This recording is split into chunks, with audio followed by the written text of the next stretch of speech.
Meron po ako ditong kiwi. Try po natin. According to some of the articles that I've read, no, mababa daw po yung blood sugar spike na itong kiwi. So we'll see. Baseline po muna tayo.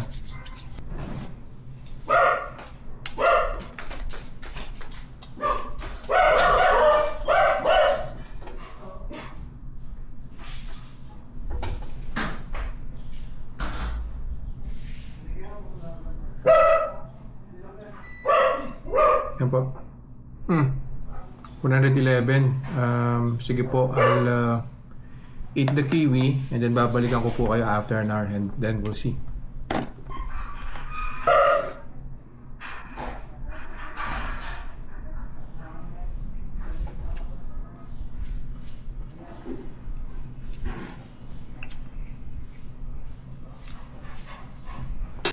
Nakaisang oras na po, so blood sugar check na po tayo.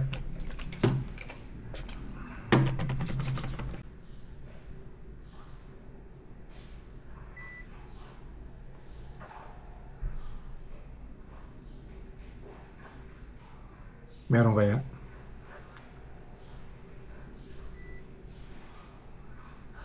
Wow. 111 now, 152. So, parang hindi naman totoo. Balik po ulit ako after an hour. And we'll see kung ano po yung magiging final blood sugar spike. Final blood sugar reading na po tayo. And we'll see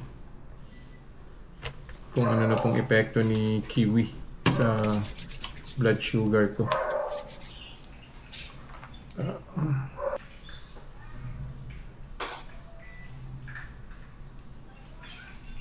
Yan.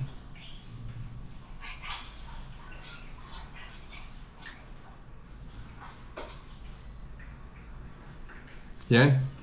So, bumaba po ng 119. So, nag-start po ng 111. Tapos, umakyat ng 152. Now, it's down to 119. Yeah, magka-try pa po tayo ng iba pa pong fruits. And we'll see how would it compare with the kiwi tsaka yung strawberry that I ate a couple of days ago. So, see you guys in the next vlog. Bye-bye.